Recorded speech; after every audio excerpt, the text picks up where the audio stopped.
menghadapi apa yang terjadi akhir-akhir ini. Yang pertama, 2 hari yang lalu sekitar jam 12 malam saya mendapatkan pengaduan dari salah seorang pengasuh pesantren yang didatangi aparat untuk semua santrinya dilakukan rapid test, rapid test atau swab ya, pokoknya dilakukan cek kesehatan jam 12 malam pakai seragam tertentu tapi bukan seragam kesehatan, dan kalau toh kesehatan saya yakin tidak jam 12 malam. Tanya kepada saya bagaimana, tolak dengan tegas, tolak. Ada surat perintahnya, kalau ada surat perintahnya nanti yang kita protes yang memberi surat perintah.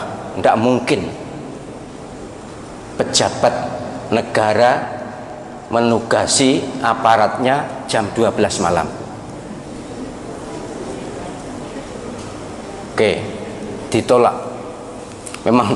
Memang ya kasihan juga pengasuh ini karena bagaimanapun sendirian. Kemudian pulang, aparat itu pulang. Entahlah aparat apa, saya juga tidak tahu ya, dan saya tidak perlu tahu daripada membuka musuh. Kemudian 1 jam atau setengah jam berikutnya datang mereka yang berseragam aparat keamanan. Ya, kalau seragamnya sih Satpol PP dan polisi, tapi saya tidak yakin itu Satpol PP beneran atau polisi beneran, tapi seragamnya katanya itu.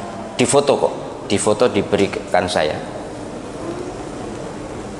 Minta agar santrinya didata, minta data santri dan para ustadz.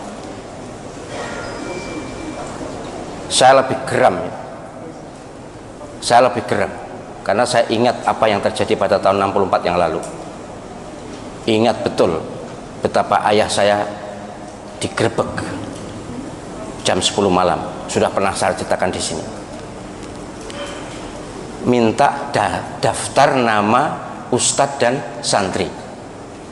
Saya bilang tolak, jangan berikan. Marah-marah. Sudah kalau marah-marah biar marah, biar pokoknya jangan sampai diberikan. Baik, sampai di situ memang masih ada sambungan dialognya dengan saya, masih ada, tapi intinya itu.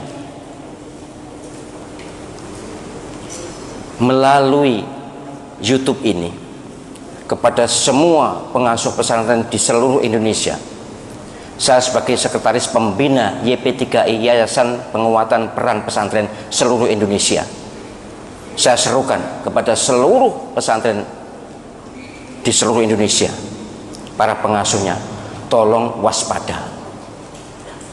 Sejarah akan berulang.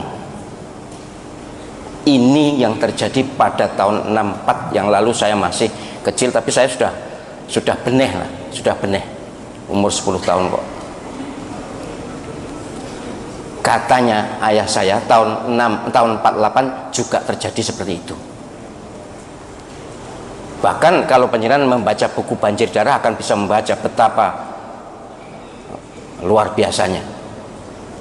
Nggak terima gitu, nggak hanya minta ngetes atau minta daftar, datang membawa pedang, membawa celurit, langsung mengambil.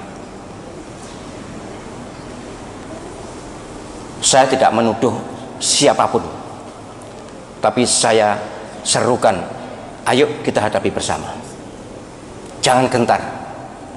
Umat Islam kalau kompak, kalau bersatu, Allah SWT pasti memberikan pertolongan. Iyalah, silakan baca Al-Quran surah Al-Anfal itu. Mengapa Nabi Muhammad SAW dan para sahabatnya itu kuat? Karena kompak, karena bersatu. Ini jangan mau digoyah-goyah.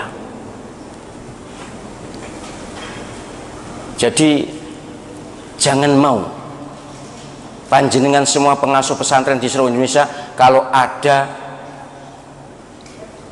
gerombolan orang atau sekelompok orang mau ngetes, kalaupun ada, lihat dulu ada surat perintah atau surat tugas atau tidak, pejabatnya jelas siapa, harus jelas, dan jamnya bukan tengah malam.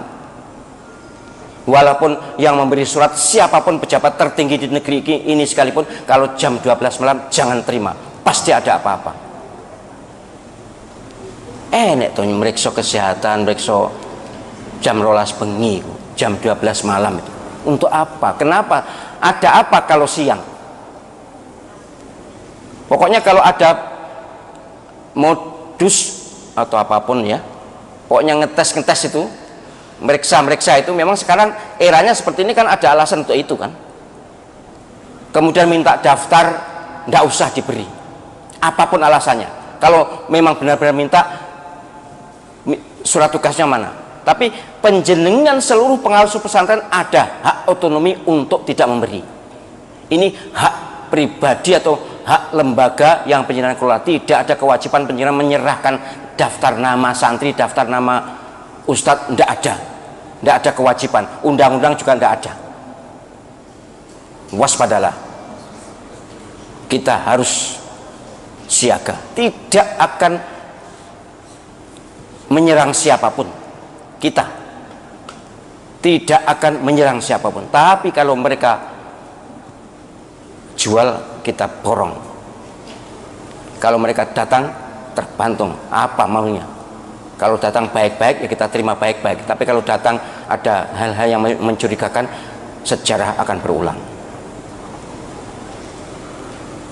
Jadi seruan saya sebagai sekretaris Dewan Pembina Yayasan Penguatan Peran Pesantren Seluruh Indonesia, jangan pernah ada pengasuh pesantren yang terpengaruh dengan bujuk rayu kelompok orang yang tidak jelas, atau kalaupun jelas tapi tujuannya mencurigakan. Sekarang ini kita harus lebih berhati-hati. Ini terjadi, benar terjadi, bukan khayalan, benar terjadi. Saya ada fotonya. Nggak boleh malam-malam mendatangi pesantren untuk melakukan, ini bunyinya swab gratis katanya. Swab gratis, swab itu mahal kok, gratis teko bengi-bengi loh. Masuk penyenal lalu terus percaya, wah mumpung gratis, masuk ngono tuh. Jangan. Walaupun gratis tapi tidak, kita tidak ada perlunya untuk swab, tidak ada perlunya untuk tes apapun. Penjenengan yang penting menjaga kesehatan, hidup sehat dan bersih, protokol kesehatan dipatuhi, zikir istiqomah, sudah. Wong ndak ono apa-apa kok tiba-tiba seperti itu.